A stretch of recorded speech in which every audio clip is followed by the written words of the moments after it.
বাংলাদেশে ভারত বিদ্বেষের বিষ প্রতিদিনই সুর চড়াচ্ছেন সে দেশের কট্টরপন্থীরা, বারবার দিচ্ছেন হাস্যকর সব হুমকি। সোমবার 16ই ডিসেম্বর বাংলাদেশের বিজয় দিবস। 1971 সালে এই দিনেই স্বাধীন বাংলাদেশের জন্ম হয়, যার পিছনে বড় অবদান ছিল ভারতের। অনেক ভারতীয় সেনা বাংলাদেশের মুক্তিযুদ্ধে শহীদ হন। এসব ইতিহাস ভুলে বাংলাদেশে এখন ভারত বিদ্বেষের বিষ।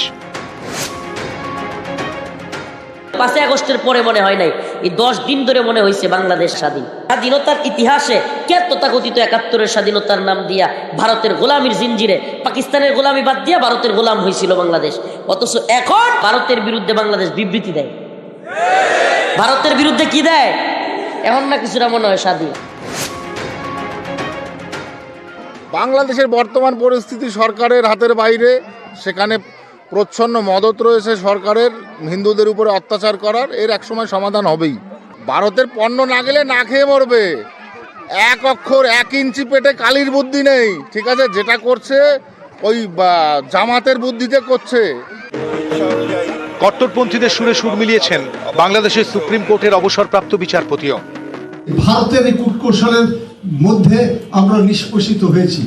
ভারতের যে government is a real suppressing government. ভারতে 140 কোটি লোকের মধ্যে 135 কোটি হচ্ছে দলিত, হরিজন, অচ্ছুত, মুসলমান এবং সাপ্রেসড 7 সিস্টার লোকজন।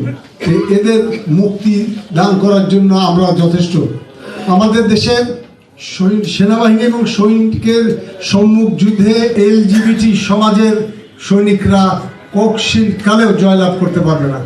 বাংলাদেশের রাষ্ট্রপতি, প্রধানমন্ত্রী, বিরোধী দলীয় নেত্রী, গুরুত্বপূর্ণ হর্তাকর্তারা যখন ডাক্তার দেখাতে বিদেশে যান, লজ্জা লাগে না বাংলাদেশের রাষ্ট্রের যারা রাজনীতি করে যে এই দেশের নাগরিক হয়ে সে আরেক দেশে ট্রিটমেন্ট নিতে যায়? এইরকম একটা নির্লজ্জ রাষ্ট্র ব্যবস্থা সে 53 বছরে আমাদেরকে দিয়েছে। এবং কোনো রাজনৈতিক দলের নেতারা লজ্জিত না এই কারণে। দেখবেন সে মরতে সিঙ্গাপুরে যাবে, কিন্তু বাংলাদেশে ঢাকা মেডিকেলে ভর্তি হবে না। সে মরতে থাইল্যান্ডে যাবে, ব্যাংককে যাবে, ভারতে যাবে, তারপর বাংলাদেশের স্বাস্থ্য খাতকে সে ভালো করবে না। গত আগস্ট থেকে শেখ হাসিনা দেশ ছাড়া। তিনি বাংলাদেশ ছাড়তেই সেখানে সংখ্যালঘুদের উপর অত্যাচার শুরু হয়।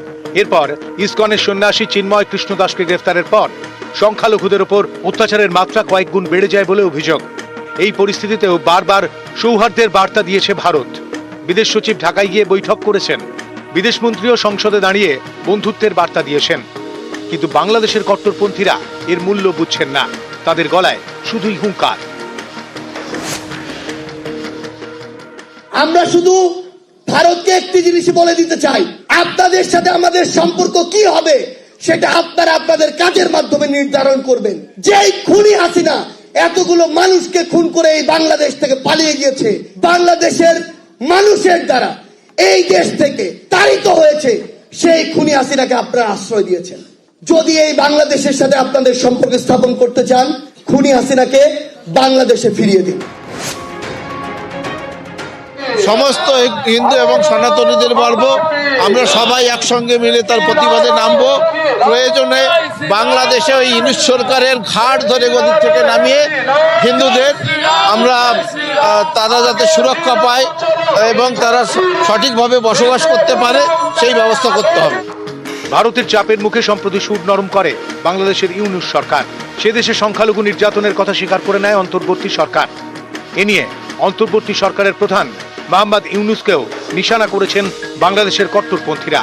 বিবেকবোধের জায়গায় যদি আমাদের মনে হয় যে কেউ আপনারা এই অভ্যুত্থানের স্পিরিটের সাথে বিশ্বাসঘাতকতা করছেন, ইভেন প্রফেসর ডক্টর মোহাম্মদ ইউনূসও যদি হয়, আমরা তাকেও ছেড়ে কথা বলবো না। নিউজ 18 বাংলা।